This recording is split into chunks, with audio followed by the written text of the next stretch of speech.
السلام عليكم ورحمة الله وبركاته.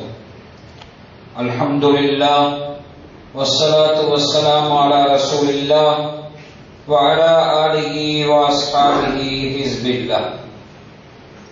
أما بعد فقد قال الله تعالى في كلامه القديم وفي الفرقان المجيد بعد أعوذ بالله من الشيطان الرجيم بسم الله الرحمن الرحيم.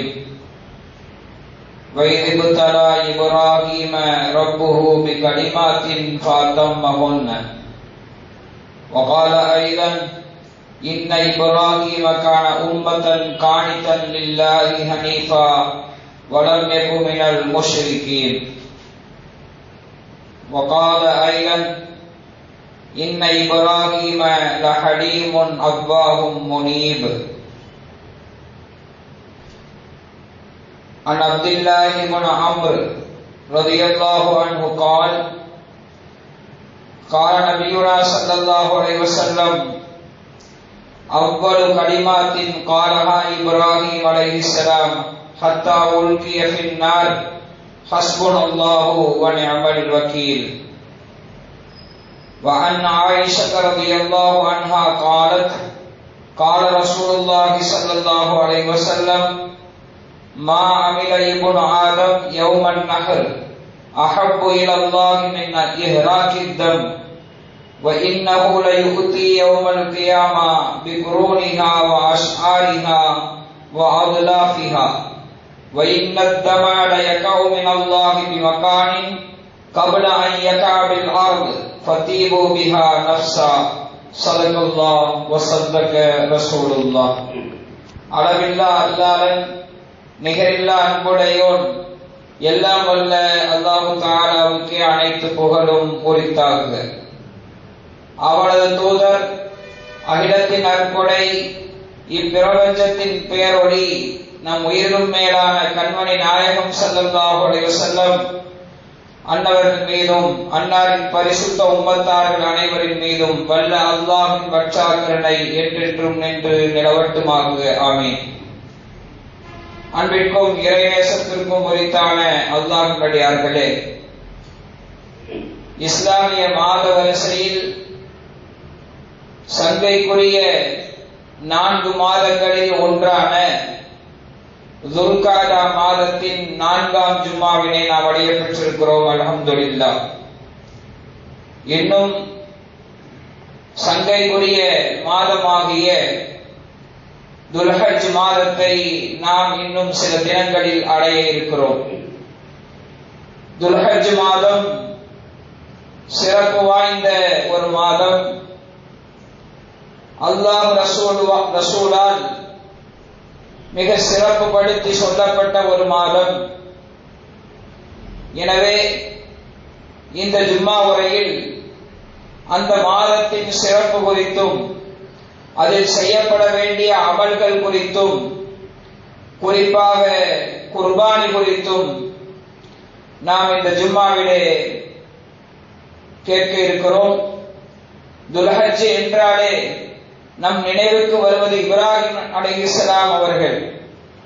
அப்படிப்பட்ட இப்ராஹிம் நபி அலைஹிஸ்ஸலாம் அவர்களை பற்றியும் அவருடைய குடும்பத்தார் குறித்தும் இந்த ஜும்மாவிலே நான் நினைவூட்ட விரும்புகிறேன். அல்லாஹு தஆலா பயனுள்ள விஷயங்களை கேட்கவும் வரும் நாட்களில் அது குறித்து சிந்திக்கவும் செயலாற்றவும் எல்லாம் வல்ல அல்லாஹு தஆலா நம் அனைவருக்கும் நற்தௌஃபீக்கினை நல்குவானாக. ஆமீன்.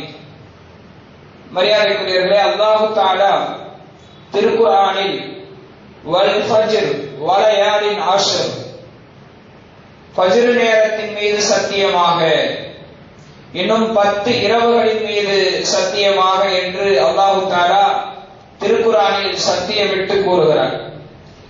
அல்லாஹ் ஒன்றின் மீது சத்தியம் செய்கிறான் என்றால் அது எவ்வளவு முக்கியத்துவம் வாய்ந்த ஒன்றாக இருக்கும் என்பதை நாம் எண்ணி பார்த்து கடமைப்பட்டிருக்கிறோம். நேரங்கள் எத்தனையோ இருந்தாலும் அதிலே ஃபஜ்ர் நேரம் என்பது மிக முக்கியத்துவம் வாய்ந்த ஒன்று. அதனால்தான் அல்லாஹ் அந்த ஃபஜ்ரின் மீது சத்தியமாக என்று சத்தியமிட்டு சொல்லுகிறார். அடுத்து 10 இரவுகளின் மீது சத்தியமாக என்று அல்லாஹ் சத்தியமிட்டு சொல்லுகிறார். பொதுவாக 10 இரவுகள் என்று இந்த இடத்திலே திருக்குர்ஆனிலே வந்திருந்தாலும் கூட நமக்கு திருக்குர்ஆன் விரிவுரையாளர்கள் இந்த 10 இரவுகள் என்பது இன்னஹா அஷ்ஹுருல் ஹிஜ்ஜா என்று சொல்கிறார்கள். இது துல்ஹஜ் மாதத்தின் 10 நாட்கள் தான். அந்த 10 நாட்களின் இரவின் மீது அல்லாஹ் தஆலா சத்தியமிட்டு சொல்லுகிறான் என்று நமக்கு திருக்குர்ஆன் விரிவுரையாளர்கள் சொல்லித் தருகிறார்கள். ஆக அல்லாஹ் குறிப்பிட்டு சத்தியமிட்டு சொன்ன 10 இரவுகள் அந்த துல்ஹஜ் மாதத்தின் இரவுகள். அந்த இரவை நாம் அடைய இருக்கிறோம். அப்படியானால் அது எவ்வளவு பாக்கியமானது என்று நாம் புரிந்து கொள்ள வேண்டும். இப்னு அப்பாஸ் ரலியல்லாஹு அன்ஹு அவர்கள் நபிகள் நாயகம் ஸல்லல்லாஹு அலைஹி வஸல்லம் அவர்கள் சொன்னதாக ஒரு செய்தியை அறிவிக்கிறார்கள். மாமின் ஐயாமின் அல் அமலு ஸாலிஹு ஃபீஹின்ன அஹப்பு இலல்லாஹி மின் ஹாதிஹில் ஐயாமில் ஆஷர். நாயகம் சொல்கிறார்கள், அல்லாஹ் தஆலாவுக்கு பிரியமான அமல்கள் எதுவென்றால் இந்த துல்ஹஜ் மாதத்தின் 10 நாட்களில் செய்யப்படுகிற அமல் தான் அல்லாஹ்வுக்கு மிக பிரியமானது என்றார்கள் நபிகள் நாயகம் ஸல்லல்லாஹு அலைஹி வஸல்லம். அப்போது சஹாபாக்கள் கேட்டார்கள், வலல் ஜிஹாது ஃபீ சபீலில்லாஹ், அல்லாஹ்வின் பாதையில் போராடுவதை விடவும் சிறப்பானதா என்று கேட்டார்கள்.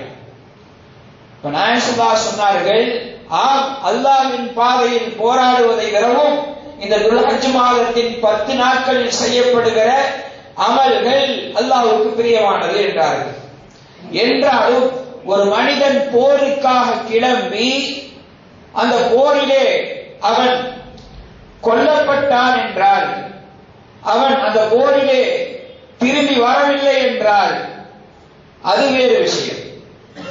ஆக துல்ஹஜ் மாதத்தில் செய்யப்படுகிற அமல்கள் அல்லாஹ்வின் பாதையில் போராடுவதை விடவும் மிகச் சிறப்பான ஒரு காரியம் என்று நபிகள் நாயகம் ஸல்லல்லாஹு அலைஹி வஸல்லம் அவர்கள் நமக்கு அதன் சிறப்பை எடுத்து சொல்லி இருக்கிறார்கள். இப்னு உமர் ரலியல்லாஹு அன்ஹு அவர்கள் நபிகள் நாயகம் ஸல்லல்லாஹு அலைஹி வஸல்லம் சொன்னதாக ஒரு செய்தி அறிவிக்கிறார்கள். அல்லாஹ்விடத்திலே இந்த துல்ஹஜ் மாதத்தின் 10 நாட்களில் செய்யப்படுகிற அமல்களை விட மகத்துவம் வாய்ந்தது, கண்ணியம் வாய்ந்தது வேறு எதுவும் இல்லை என்று நபிகள் நாயகம் ஸல்லல்லாஹு அலைஹி வஸல்லம் சொன்னார்கள். அதனால் ஃபஅக்ஸிரு ஃபீஹின்ன மினத் தஹ்லீல் வத் தக்பீர் வத் தஹ்மீத், எனவே இந்த நாட்களில் நீங்கள் அதிகமாக லா இலாஹ இல்லல்லாஹ் என்ற கலிமாவை சொல்லுங்கள், அல்லாஹ் அக்பர் என்ற தக்பீரை சொல்லுங்கள், அல்ஹம்துலில்லாஹ் என்ற தஹ்மீதை நீங்கள் சொல்லுங்கள் என்று நபிகள் நாயகம் ஸல்லல்லாஹு அலைஹி வஸல்லம் சொன்னார்கள். ஒரு அறிவிப்பிலே வருகிறது, அல்லாஹ் தஆலா வருடத்தில் 3 10 நாட்களை தேர்ந்தெடுக்கிறார். ரமலான் மாதத்தில் கடைசி 10 நாட்கள் என்றால் அதில் லைலத்துல் கத்ர் இருக்கிற காரணத்தினாலே, அதே போல துல்ஹஜ் மாதத்தின் 10 நாட்கள் ஏனென்றால் அதிலே அரஃபா தினம் இருக்கிறது, குர்பானி கொடுக்கிற நாள் இருக்கிறது, இது போன்ற காரியங்கள், அதே போல் தல்பியா இருக்கிறது, ஹஜ் என்ற அமல் இருக்கிறது, ஹஜ்ஜுடைய அமல்கள் இருக்கிறது, குர்பானி இருக்கிறது. இது போன்ற காரியங்களால் அல்லாஹ் துல்ஹஜ் மாதத்தின் 10 நாட்களை சிறப்பானதாக தேர்வு செய்கிறார். அதே போல ஆஷூரா தினம் இருக்கிற காரணத்தினாலே முஹர்ரம் மாதத்தின் 10 நாட்களை அல்லாஹ் சிறப்பானதாக தேர்வு செய்கிறான். ஆக அல்லாஹ் வருடத்தில் 3 10 நாட்களை தேர்வு செய்கிறான். அந்த 3 10 நாட்களில் ஒன்றாக துல்ஹஜ் மாதத்தின் 10 நாட்கள் இருக்கிறது.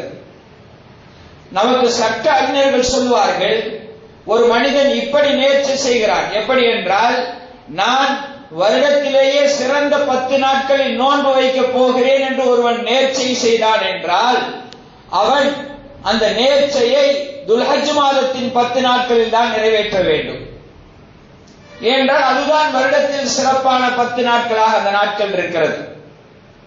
நாயகம் ஸல்லல்லாஹு அலைஹி வஸல்லம் அவர்கள் துல்ஹஜ் மாதத்தின் 9 தினங்களிலே வரிசையாக நோன்பு வைத்தவர்களாக இருந்திருக்கிறார்கள். அதே போல ஆஷூரா தினத்தில் நோன்பு வைத்தவராக இருந்திருக்கிறார்கள். அதேபோல் ஒவ்வொரு மாதத்தின் முதல் திங்களும் ஒவ்வொரு மாதத்தின் முதல் வியாழனும் நபிகள் நாயகம் ஸல்லல்லாஹு அலைஹி வஸல்லம் நோன்பு வைத்திருக்கிறார்கள் என்ற செய்தியை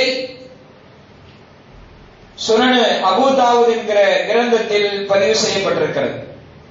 ஹப்ஸா ரலியல்லாஹு அன்ஹா அவர்கள் நாயகம் ஸல்லல்லாஹு அலைஹி வஸல்லம் மனைவி அவர்கள் அறிவிக்கிறார்கள், அர்பஉன் லம் யகுன் யதஹுன்ன ரசூலுல்லாஹி ஸல்லல்லாஹு அலைஹி வஸல்லம், நாயகம் ஸல்லல்லாஹு அலைஹி வஸல்லம் 4 காரியத்தை தன்னுடைய வாழ்நாளிலே விட்டதே இல்லை. ஒன்று, முஹர்ரம் மாதத்தின் 10ஆம் நாள் ஆஷுரா நோன்பு. அதேபோல் துல்ஹஜ் மாதத்தின் 10 என்ற எண்ணிக்கையில் 9 நோன்புகள், பிற 2 நோன்பு வைப்பது ஹராம். அதேபோல ஒவ்வொரு மாதமும் 13, 14, 15 இந்த 3 நாட்கள், பிறை 13, 14, 15 இந்த 3 நாட்களில் நாயகம் ஸல்லல்லாஹு அலைஹி வஸல்லம் நோன்பு வைக்காமல் விட்டதில்லை. அதேபோல ஃபஜ்ருக்கு முன்னால் 2 ரக்காத்தை தொழாமல் விட்டதில்லை. இந்த 4 காரியங்களை நாயகம் ஸல்லல்லாஹு அலைஹி வஸல்லம் தொடர்படியாக செய்திருக்கிறார்கள். இப்படியானால் துல்ஹஜ் மாதத்தின் 10 நாட்கள் எவ்வளவு மகத்துவம் வாய்ந்தது என்பதை நாம் எண்ணி பார்க்க கடமைப்பட்டிருக்கிறோம். இன்னொரு செய்தி அபூ ஹுரைரா ரலியல்லாஹு அன்ஹு அறிவிக்கிறார்கள், நாயகம் ஸல்லல்லாஹு அலைஹி வஸல்லம் சொன்னதாக, துல்ஹஜ் மாதத்தின் 10 நாட்களில் செய்யப்படுகிற அந்த வணக்க வழிபாட்டை விட அல்லாஹ்வுக்கு பிரியமானது வேறு எதுவும் இல்லை. அந்த ஒவ்வொரு நாளின் நோன்பும் ஒவ்வொரு வருடத்தின் நோன்புக்கு சமம். ஒவ்வொரு இரவும் நின்று வணங்குவது லைலத்துல் கத்ர் இரவிலே நின்று வணங்குவதற்கு சமம் என்று நபிகள் நாயகம் ஸல்லல்லாஹு அலைஹி வஸல்லம் சொன்ன செய்தியை அபூ ஹுரைரா ரலியல்லாஹு அன்ஹு அறிவிக்கிறார்கள். இந்த செய்தி திருமதி இப்னு மாஜா போன்ற கிரந்தங்களில் பதிவு செய்யப்பட்டிருக்கிறது. ஆக அப்படியானால் அப்படிப்பட்ட அந்த துல்ஹஜ் மாதத்தை தான் நாம் எதிர்நோக்கி இருக்கிறோம். இன்னும் ஒரு சில தினங்களில் அந்த நாள் நமக்கு வர இருக்கிறது. இந்த மாதம் அமல்களின் சங்கமம்.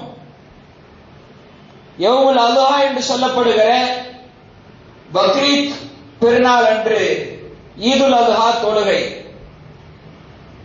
அதற்கு முந்தைய நாள் அரஃபா நாள் நோன்பு, அந்த மாதத்தில் 9 நோன்புகள், அதேபோல குர்பானி என்கிற அமல், அதை கரியை பங்கிட்டு கொடுத்தல் என்கிற சதகா தான தர்மம், அதேபோல் அரஃபா நாள் ஃபஜ்ரிலிருந்து துல்ஹஜ் பிறை 13ஆம் நாள் மக்ரிப் வரையிலையும் அஸ்ர் வரையிலையும் 21 வக்துகள் தக்பீர் தஷ்ரீக் என்று சொல்லப்படுகிற தொழுகைக்கு பின்னால் தக்பீர் ஓதுதல் 21 வக்துகள், அதேபோல் ஹஜ் என்ற அமல்கள், இது போன்ற எல்லா அமல்களின் சங்கமமாக இருந்து கொண்டிருக்கிறது.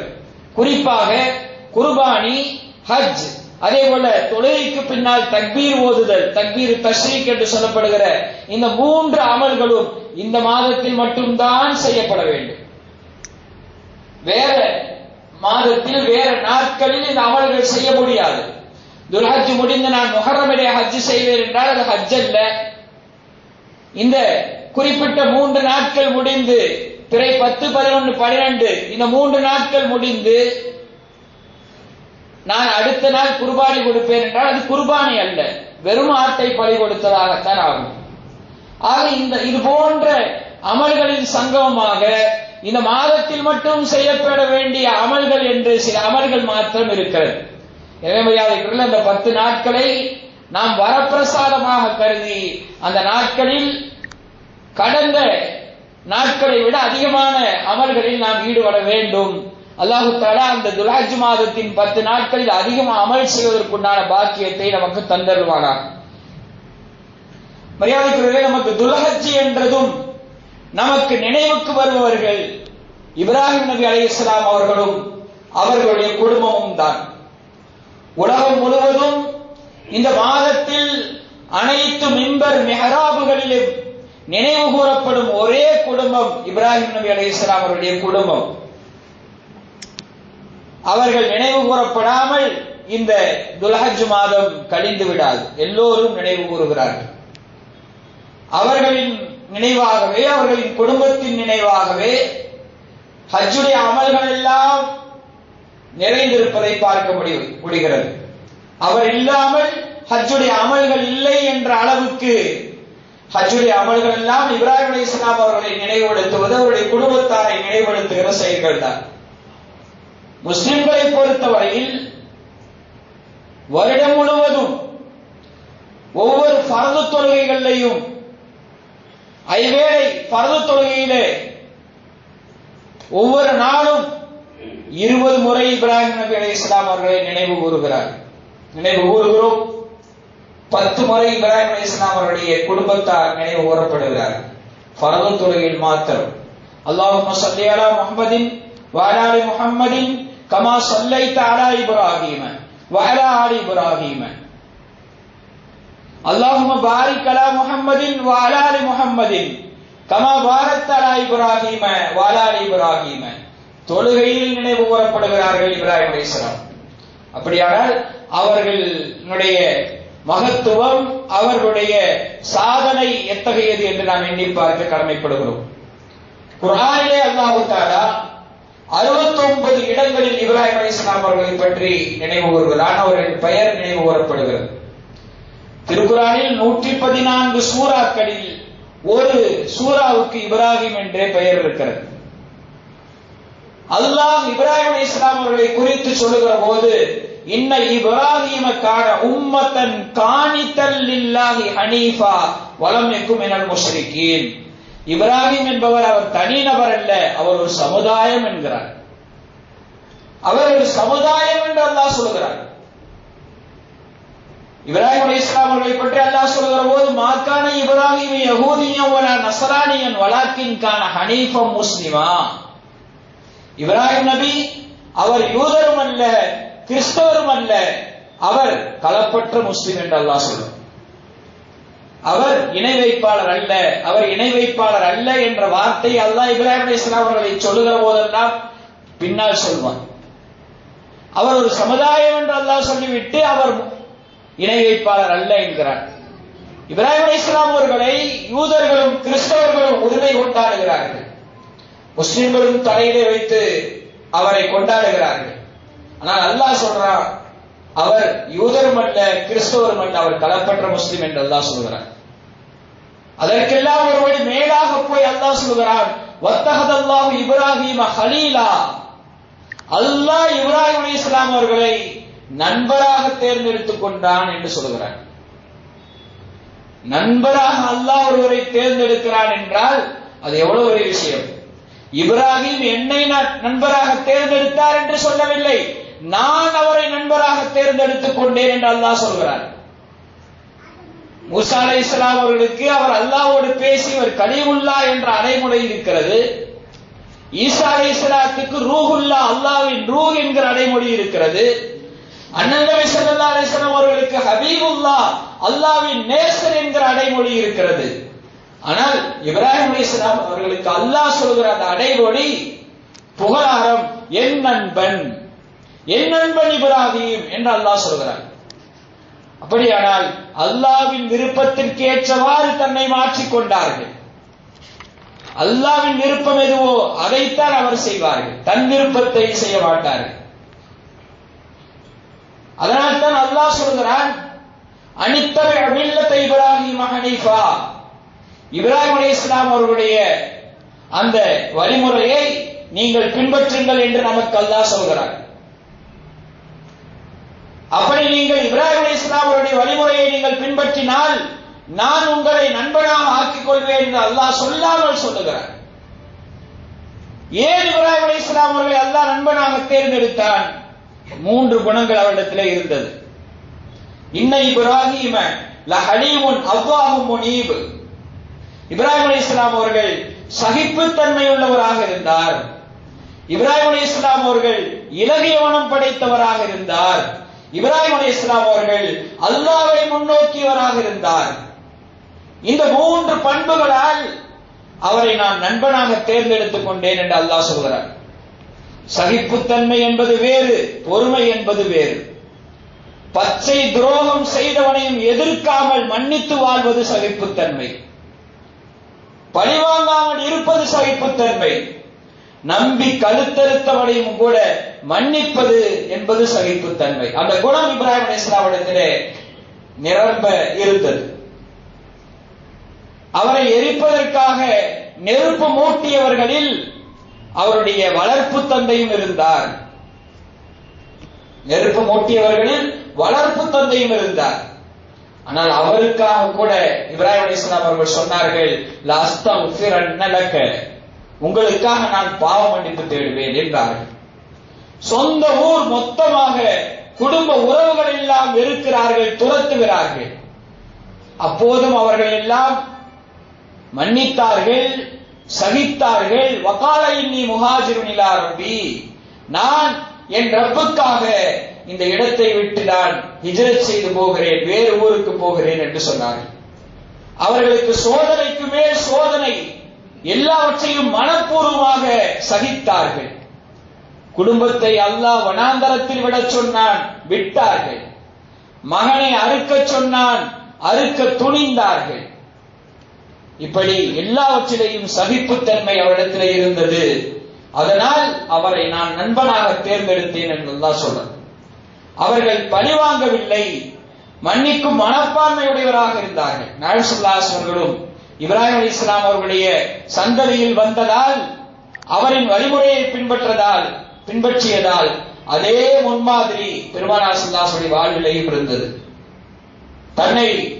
தன்னையும் தன்னை ஏற்றுக்கொண்டவர்களையும் மக்காவில் நிம்மதியாக வாழ முடியாமல் கொடுமைகளும் துன்பங்களையும் வேதனைகளையும் கொடுத்தவர்களை நபிகள் ஸல்லல்லாஹு அலைஹி அவர்கள் பழிவாங்க சந்தர்ப்பம் கிடைத்தும் மக்கா முழுதுமாக அவர்களுடைய கட்டுப்பாட்டுக்குள் வந்தபோது நாயகம் ஸல்லல்லாஹு அலைஹி அவர்கள் பழிவாங்கவில்லை. லா தஸ்ரீப அலைக்குமுல் யௌம், உங்களை யாருக்கும் பழிவாங்க நான் இல்லை, உங்களை யாரையும் பழிவாங்கவில்லை, எல்லோரும் மன்னிக்கப்பட்டு விட்டீர்கள் என்று சொன்னார். இப்ராஹிம் அலைஹிஸ்ஸலாம் அவர்களுடைய அடுத்த வாரிசாக நபிகள் நாயகம் ஸல்லல்லாஹு அலைஹி வஸல்லம் திகழ்ந்தார். ஆக இப்ராஹிம் அலைஹிஸ்ஸலாம் அவர்களை அல்லாஹ் நண்பனாக எடுத்துக்கொள்ள காரணம் அவரிடத்தில் இருந்த சகிப்புத்தன்மை. அடுத்தது இலகிய மனம். லூத் நபி அலைஹிஸ்ஸலாம் அவருடைய காலத்திலே வாழ்ந்தவர் தான். அந்த சமுதாயம் மிக ஆபாசமான ஒரு காரியத்தை செய்தார்கள், ஓரினச் சேர்க்கை. அல்லாஹ் அந்த சமுதாயத்தை அழிப்பதற்காக மலக்குகளை அனுப்பினான். மலக்குகள் இப்ராஹிம் அலைஹிஸ்ஸலாம் அவருடைய வீட்டுக்கு வந்தார்கள். விருந்தாளிகளாக அவரை வரவேற்ற இப்ராஹிம் அலைஹிஸ்ஸலாம் அவர்களை மலக்குகள் என்று அவருக்கு தெரியாது. அதற்கு பின்னால் உங்களுக்கு ஒரு இஸ்ஹாக் என்கிற ஒரு குழந்தையை நாம் சுப செய்தியாக சொல்கிறோம் என்று சொன்னார்கள். உங்களுக்கு குழந்தை பிறக்க போகிறது. அடுத்து சொன்னார்கள், நாங்கள் லூத் சமுதாயத்தை, அந்த லூத் நபி அலைஹிஸ்ஸலாம் அவர்களுடைய சமுதாயம் ஓரினச் சேர்க்கை என்ற மாபாதக செயலை செய்தார்கள், அவர்களை அழிக்கப் போகிறோம் என்ற போது இப்ராஹிம் அலைஹிஸ்ஸலாம் அவர்கள் பதைபதைத்து போனார்கள். பாவம் செய்தவர்கள் தானே, அவர்கள் தண்டனை அனுபவிக்கட்டும் என்று நினைக்கவில்லை. இவர்களை மன்னிப்பதற்கு ஒரு சந்தர்ப்பம் இவர்களுக்கு கொடுக்க கூடாதா என்று கேட்டார்கள். அதே குணம்தான் பெருமானாரிடத்திலேயும் பிரதிபலித்தது. நாயகம் ஸல்லல்லாஹு அலைஹி வஸல்லம் தாயிஃபிலே கல்லடி சொல்லடிபட்டு திரும்பி வந்தபோது இந்த ஊரை அழித்து விடலாமா என்று ஜிப்ரீல் அலைஹிஸ்ஸலாம் அவர்கள் கேட்டபோது, வேண்டாம், இவர்களின் சந்ததிகளாவது இஸ்லாத்திற்கு வருவார்கள் அல்லவா என்றார்கள் பெருமானார் ஸல்லல்லாஹு அலைஹி வஸல்லம் அவர்கள். ஆக இலகிய மனம் இப்ராஹிம் அலைஹிஸ்ஸலாம் அவர்களுக்கு இருந்தது. அதனால் அல்லாஹ் அவரை நண்பராக தேர்ந்தெடுத்தார். மூன்றாவதாக, அல்லாஹ்வே எல்லா சூழலையும் முன்னோக்கியவராக இருந்தார். மனிதர்களின் பக்கம் அவருடைய கவனம் திசை திரும்பவில்லை. இவரை வைத்து காரியத்தை சாதித்து விடலாம், அவரை வைத்து காரியத்தை சாதித்து விடலாம் என்று நினைக்கவில்லை. அல்லாஹ்வே எனக்கு கதி என்று எல்லா விஷயத்திலையும் இருந்தார்கள். வாலிப காலத்தில் நட்சத்திரங்களை பார்க்கிறார், இது இறைவனாக இருக்குமோ, அது மறைந்து விட்டது, மறைகிற ஒன்று இறைவனாக இருக்காது. சந்திரனை பார்க்கிறார், சந்திரனின் இறைவனாக இருக்குமோ என்று நினைத்தார்கள், அதுவும் மறைந்து விடுகிறது, மறைகிற ஒன்று இறைவனாக இருக்காது. சூரியனை பார்க்கிறார், இது என் இறைவனாக இருக்குமோ என்று, இது என் பெரிய இறைவனாக இருக்குமோ என்று நினைத்தார்கள், அதுவும் மறைந்து விடுகிறது. மறைந்து விடுகிற ஒன்று என்னுடைய இறைவனாக இருக்க முடியாது என்று சொல்லி, இன்னி வஜ்ஜஹ்து வஜ்ஹிய லில்லதி ஃபதரஸ் ஸமாவாதி வல் அர்த ஹனீஃபா வமா அன மினல் முஷ்ரிகீன், இந்த வானம் பூமி எல்லாவற்றையும் படைத்த இறைவனின் பக்கம் நான் முன்னோக்குகிறேன் என்று சொன்னார்கள். இந்த வார்த்தை தொழுகை ஆரம்பிக்குவதற்கு முன்னால் சொல்வது சிறப்பானது. இன்னும் சொல்ல போனால் ஹனஃபி மதுஹபை பொறுத்தவரையில் சுப்ஹானக்கல்லாஹும் என்கிற ஃபனா இருக்கிறது. ஷாஃபி மதுஹபை பொறுத்தவரையில் இன்னி வஜ்ஜஹது வஜ்ஹில்லதி ஃபதரஸ் ஸமாவாதி வல் அர்த ஹனீஃபா வமா அன மினல் முஷ்ரிக்கீன் என்கிற இந்த வார்த்தை தான் ஓதப்பட வேண்டும். தொழுகை ஆரம்பிப்பதற்கு முன்னால், குர்பானி கொடுப்பதற்கு முன்னாலும் இதை சொல்ல வேண்டும். இப்ராஹிம் அலைஹிஸ்ஸலாம் அவர்கள் இறைவா உன்னையே நான் முன்னோக்கிறேன் என்று சொன்ன வார்த்தை. ஆக இப்ராஹிம் அலைஹிஸ்ஸலாம் அவர்கள் அல்லாஹ் நண்பனாக தேர்ந்தெடுத்ததற்கு 3 காரணம் அல்லாஹ் குர்ஆனிலேயே சொல்றான். ஒன்று அவரிடத்தில் இருந்த சகிப்புத்தன்மை, இரண்டாவது அவரிடத்தில் இருந்த இரக்க குணம், மூன்றாவது எல்லா காரியத்திலையும் அல்லாஹ்வை முன்னோக்கிய காரணத்தால் அவர் நண்பராக தேர்ந்தெடுக்கப்பட்டார்.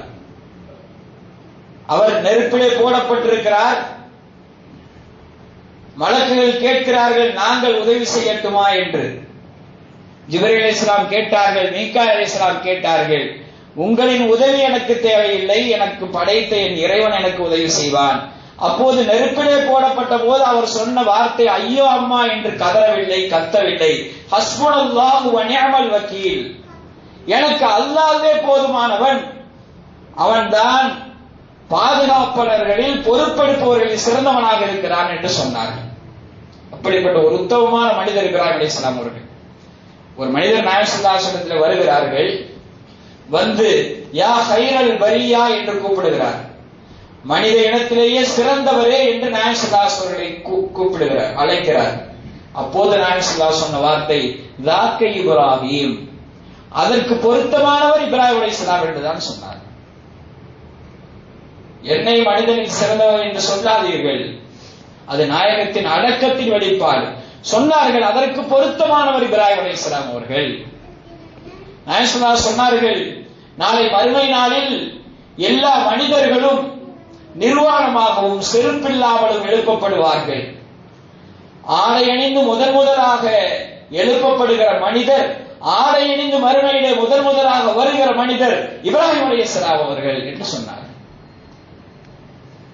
எவ்வளவு பெரிய மகத்துவமான மனிதர் இப்ராஹிம் அலைஹிஸ்ஸலாம் அவர்கள். அதனால்தான் நாம் தொழுகையில், ஐவேளை தொழுகையில் அவருடைய பெயர் ஃபர்து தொழுகையில் மாத்திரம் 20 முறை நினைவு கூறப்படுகிறது. 10 முறை அவருடைய குடும்பத்தார்களை நாம் நினைவு கூறுகிறோம். வதரக்னா அலைஹி ஃபில் ஆஹிரின், அல்லாஹ் சொல்றா அவரை பின்வரும் சமுதாயத்திற்கு ஒரு முன்னுதாரணமாக நாம் விட்டு சென்றிருக்கிறோம் என்று அல்லாஹ் சொன்னார். அவருடைய வாழ்க்கை வரலாற்றை, அவர் செய்த காரியங்கள் பலவற்றை நாம் நம்முடைய வாழ்க்கையில பின்பற்றிக் கொண்டே இருக்கிறோம். 5000 ஆண்டுகள் கடந்து விட்டது அவர் இந்த உலகத்திற்கு வந்து. ஆனால் அவரின் காலடி தடங்களாக, அவரை நினைவு கூறுகிற விஷயங்களாக பல காரியங்களை நாம் பின்பற்றிக் கொண்டே இருக்கிறோம்.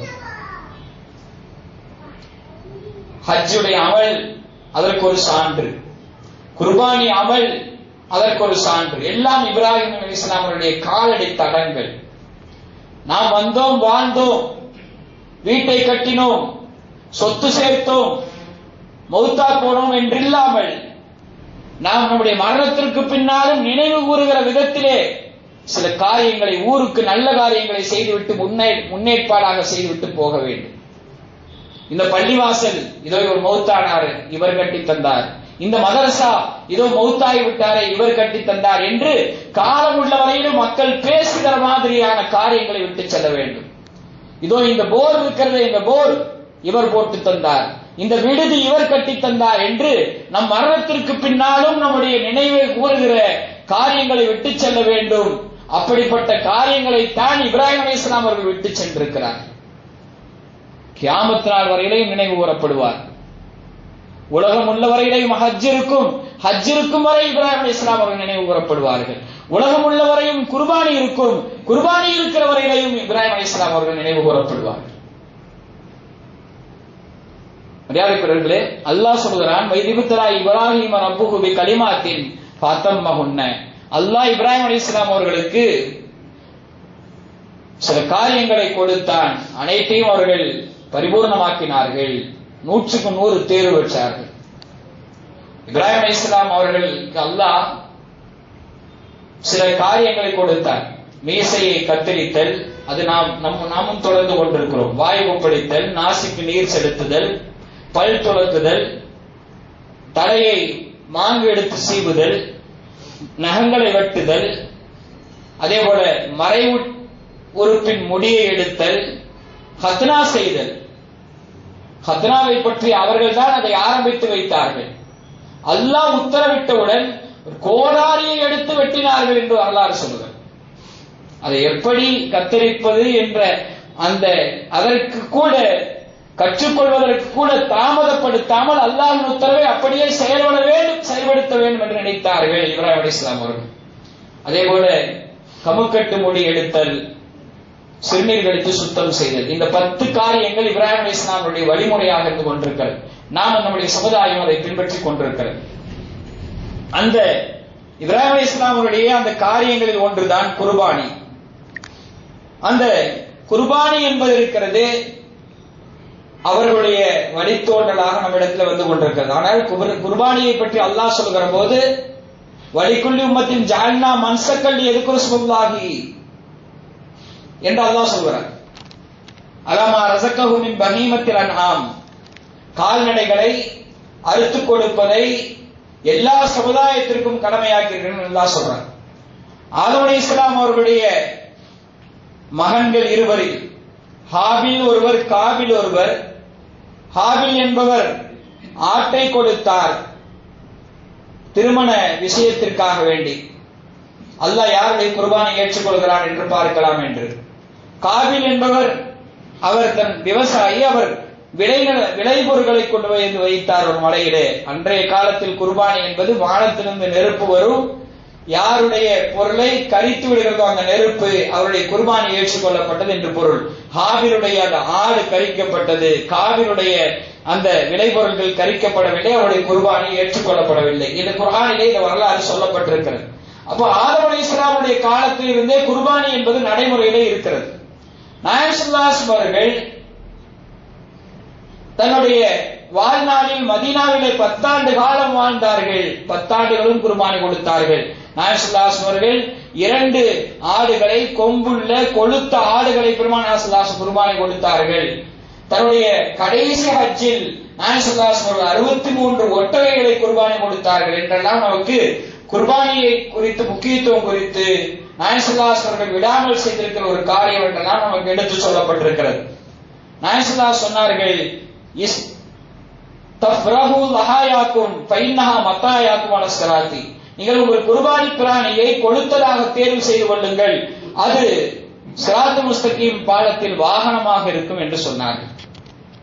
நாயகம் ஸல்லல்லாஹு அலைஹி வஸல்லம் சொன்னதாக ஆயிஷா நாயகி சொல்கிறார்கள், அந்த குர்பானி கொடுக்கிற யௌமுன் நஹர் என்று சொல்லப்படுகிற அந்த ஈதுல் அத்ஹாவுடைய நாளிலே மனிதன் செய்கிற அமல்களிலேயே மிகச்சிறந்த அமல் ரத்தத்தை ஓட்டுவது, குர்பானி கொடுப்பதுதான். அந்த ரத்தம் பூமி துளியில் விடுவதற்கு முன்னால் அல்லாஹ் அதை அங்கீகரித்துக் கொள்கிறான் என்று நபிகள் நாயகம் ஸல்லல்லாஹு அலைஹி வஸல்லம் அவர்கள் சொன்னார்கள். சஹாபாக்கள் எல்லாம் குர்பானி என்றால் என்ன என்று கேட்டபோது நாயகம் ஸல்லல்லாஹு அலைஹி வஸல்லம் சொன்னார்கள், அது சுன்னத்து அபீக்கும் இப்ராஹிம், இப்ராஹிம் அலைஹிஸ்ஸலாம் அவர்கள் உங்களுடைய தந்தை இப்ராஹிம் அலைஹிஸ்ஸலாம் உடைய வழிமுறை. காரும் மாலனா மின்ஹா, அதிலிருந்து நமக்கு என்ன கிடைக்கும் என்று கேட்டபோது பிகுல்லி ஷஅரத்தின் ஹஸனா, அதில் இருக்கிற ஒவ்வொரு முடிக்கும் நன்மை இருக்கிறது என்று பெருமானார் ஸல்லல்லாஹு அலைஹி வஸல்லம் சொன்னார்கள். இந்த குர்பானி பிராணியை கொடுப்பதால் இதனுடைய இறைச்சி அல்லாஹ்வை போய் சேர்வதில்லை. அல்லாஹ் சொன்னான், நாங்கள் செய்கிறோம். லை யனாலல்லாஹு லுஹூமுஹா வலா திமாஉஹா வலாக்கி யனாலுஹு தக்வா மின்கும். உங்களுடைய குர்பானி பிராணியின் இறைச்சியோ அதனுடைய இரத்தமோ அல்லாஹ்வை போய் சேர்வதில்லை, உங்களுடைய உள்ளச்சம் தான் அல்லாஹ்வை சேருகிறது என்று அல்லாஹ் குர்ஆனிலே சொல்கிறார். குர்பானி யார் மீது கடமை?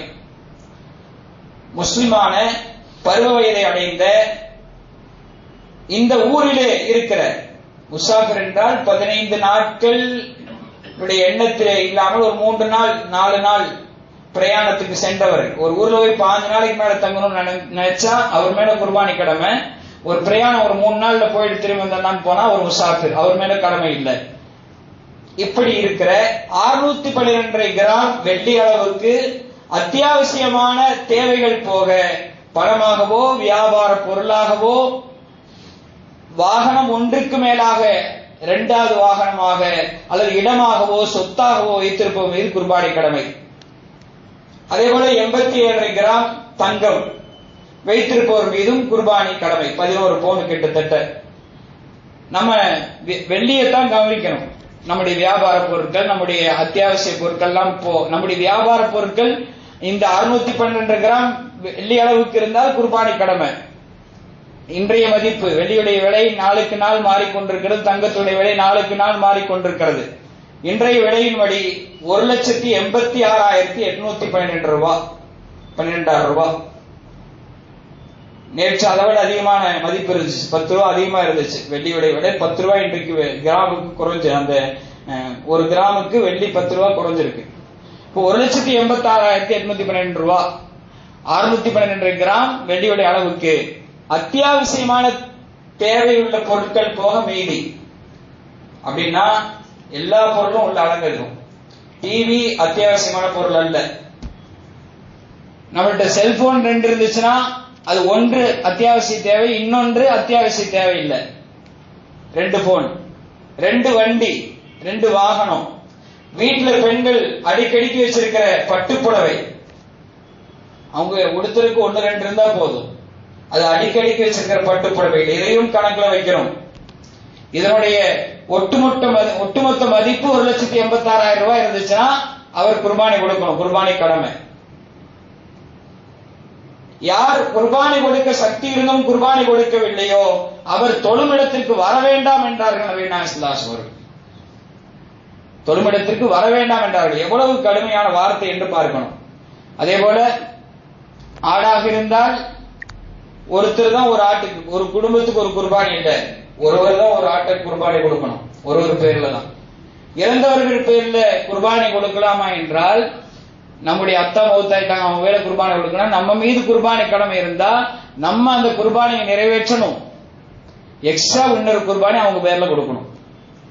இல்ல எங்க அத்தா பேர் நான் கொடுத்துறேன், அவருக்கு நன்மை அனுப்பிச்சு வச்சிடறேன்னா நீங்க குர்பானி கொடுக்காதற்கான கேள்வி உங்களுக்கு உண்டு.